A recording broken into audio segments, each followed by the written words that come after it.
салом ба кулли ҳаводорони Барселона. имрӯз ҳам хабарҳои ҷолибу шуниданиро барои шумо пешкаш мекунем ва албатта дар саргаи он вохӯрии агенти Куман бо Жоан Лапорта ки тақдири меомадаи ӯро мавриди баҳсу баррасӣ қарор додан меистад. Аммо фикр мекунам хабари муҷозот шудани дастҳое ки ҳанӯз ҳам Суперлигаро тарк накарданд диққати шуморо ба худ хоҳад кашид ва агар то охир тоқат кунед бо чизҳои хубу диданиро ҳам хоҳед фаҳмид, бахусус дар бораи Луис Суарес позаи онбошро гирифта бошед.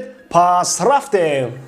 То 5 лигаҳо ба анҷом расидан ва акнун навбат мерасад ба финали Евроҷомҳо. 26 май Виларреал ва Манчестер Юнайтед дар финали Лигаи Аврупо бо ҳам рақобат мекунанд. Барои бозам шавқовартар шудани ин бозӣ дӯстони мо аз 1х ба он коэффициентҳои баландро пешниҳод мекунанд. Дар менюи асосии барнома ба аксия даромада дар ставка без риска ба ғалаба ва ё мусовии дилхо даста то $20 яъне то 220 сомонӣ натарсида ставка кунед ва дар ҳоли сӯхтани чек маблағ ба ҳисоbatон бармегардад. Барои ин ба лични кабинет ворид шуда участия в акциякро аз назар гузаронед ва боварӣ ҳосил кунед ки бонус на спорт фаъол бошад. Ссилкаи бозӣ дар комментария.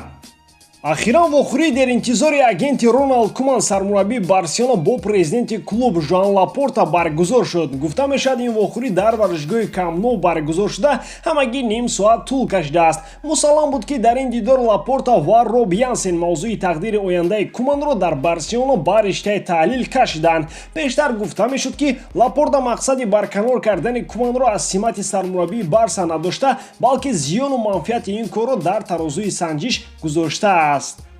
Борҳо гуфтам ва як бори дигар мегӯям ки Лапорта бар тамоми он нест ки як кори носанҷидаву нодидаро анҷом кунад. Агар одамони бо ақла 7 бор чен карда як бор буранд, пас Лапорта 70 бор чен мекунаду боз фикр мекунад ки бурад ё ин ки не. баъди вохӯрӣ бо Лапорта Янсен гуфтааст ки вохӯрии мо дар чорчӯбаи якдигар фаҳмӣ ва эҳтироми тарафайн гузашт. ҳарчанд ҳанӯз дар ин кор таваққуф карда шуд, аммо ман чунин эҳсос мекунам ки Куман дар даста мемонад. албатта муваффақиятҳои Куман дар Барселона чандон чашмрас нестанд ва роҳбарияти Барса танҳо бо гирифтани ҷоми Испания метавонад худро тасаллӣ бидиҳанд. аз сӯи дигар скептикои Куман дар шӯрои директорони клуб низ кам нестанд ки ба ҳама нобарориҳои Барса ӯро гунаҳгор мекунанд. аммо дар ин гирӯдор Куман ҳам гапи худро дорад ва албатта ки онро Лапорта медонад. акнун боз интизор мешавем ки давоми қисса чӣ мешавад.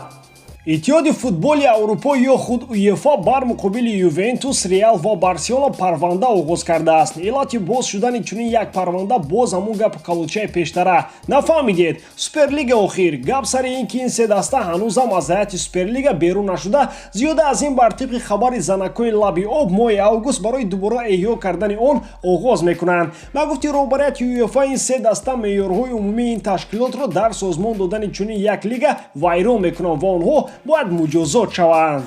дар чорчӯби парвандаи УЕФА ба муқобили ду дастаи испанӣ ва як дастаи итолиёвӣ ки аслан асосгузори Суперлига мебошанд, ин се даста аз ҳаққи ширкат дар Лигаи Чемпионҳо маҳрум мешаванд. яъне ба маънои дигар мо Мессию Роналду албатта агар дар Ювентус бимонанд ва ҳамчунин Карим Бенземаро дар Лигаи Чемпионҳо нахоҳем дид. дар ин сурат дастаҳои Реал Сосиедад ва Бетис аз Ла Лигаи Испания ва Наполи аз Серия Аи Италия ҷойгузини ин дастаҳо дар ин мусобиқа хоҳанд шуд. чунончи маълум Суперлига моҳи пеш бо ташаббуси президенти клубҳои Реал ва Ювентус созмон дода шуда ҳамагӣ баъди 2 рӯз барҳам хӯрд, зеро баъди эътирози қатъии УЕФА 9 дастаи дигар ҳаяти онро оҷилан тарк карданд. ин се гуна бошанд ҳанӯзам умед доранд ки Суперлига фаъол мешаваду онҳо дар он бозӣ мекунанд. кӣ медонад, шояд чунин рӯз фаро расад ва Флорентино Перес ки яке аз поягузорони асосии ин лига мебошад ба орзуи деринааш мерасад, гуфти Игнат Петрович терпи казак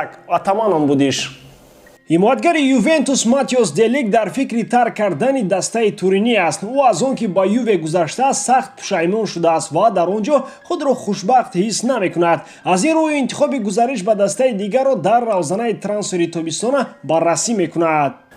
Делик барои пайвастан ба Барселона манфиатдор аст, аммо медонад ки ин кор дар гумон аст. клуби каталонӣ ҳавасмандии худро ба ҳимоятгари 21 сола пинҳон намекунад ва дар сурати пайдо шудани имконият кӯшиш мекунад ки ӯро аз худ кунад. воқеан ӯ метавонад Барсаро дар хатти дифоъ ки дар мавсими анҷомшуда ба ҳарду по мелангид кӯмак кунад. агар гап сари ҷавон кардани даста ва бахусус хатти маркази дифоъ равад, гуфти бобои ғулом аз ин бача хуб шар намеёвӣ дигар.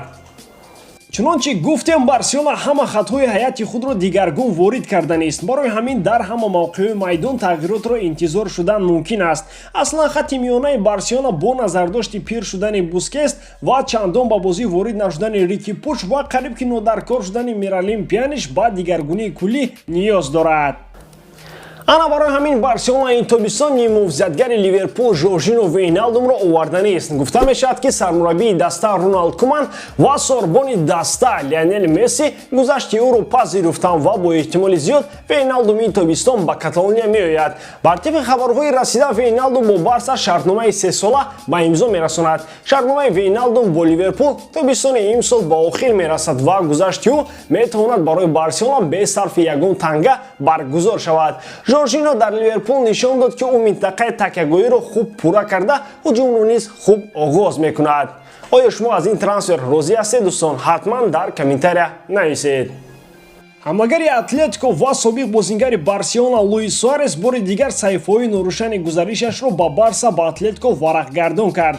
Вақте ки Барса моро барои тамрини алоҳида аз гурӯҳ фиристод, ман азоб кашидам. Куман ба ман гуфт ки агар трансфери ман сурат нагирад, ӯ дар бозӣ бо Виллареал ба ман умед хоҳад дошт. Роҳбарият чунин хислате надоштанд ки шахсан бо ман муошират кунанд ки ба онҳо чунин бозингаре чун ман лозим ҳаст ё ин ки не. Аммо ин бешубҳа қарори боло буд ки бе хостани ман қабул шуда буд. Луис Энрике беҳтарин мураббии ман буд ки ман то имрӯз доштам. Барои шахсияти ӯ, барои суҳбатҳо ва самимияте ки ӯ дорад, ман аз ӯ як умр миннат дорам. Оё Бартомеу, Местре, Бардаст ё Куман маро ба пирӯзии Ла Лига табрик кард? Не, аммо ман мехостам ба онҳо аксҳоро бо ҷоиза шахсан фиристам. Омадани Агуэро ба Барса, шумо наметавонед ба ӯ ҳамчун бозингар шубҳа кунед. Ман ин тасмимро комилан ҷонибдорӣ мекунам. Президент ба ман муносибати бад кард. Ман намефаҳмам ки чаро Бартомеу ин ҳамаро дар матбуот гуфт, аммо шахсан бо ман тамос нагирифт ва нагуфт ки онҳо ба ман ниёз надоранд. Чаро онҳо мустақиман ҳарф намезаданд, намедонам,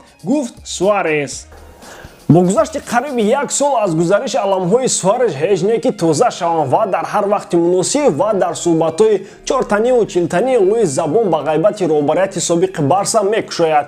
Аслан ӯро фаҳмидан мумкин, зеро беэҳтиромие ки Куман ва Бартомеу нисбати Суарес карданд, Гитлер дар ҳаққи Сталин накарда буд ва даст болои сина монда бояд иқрор шуд ки Барселона бузургтарин иштибоҳе ки дар 20 соли охир кард, ҳамин фурӯхтани Суарес буд. Бораи имрӯз тамом. Агар андешаҳои худро оиди ин мавзӯъ дар менавиштед, нур болои нур мешуду, мо аз шумо хело хурсанд мешудем. Вале агар не, ақлан мондани як лайкро дареғ надоред. Боқӣ худо нигаҳбон. Бо шумо буд Муҳаммад Гаиров.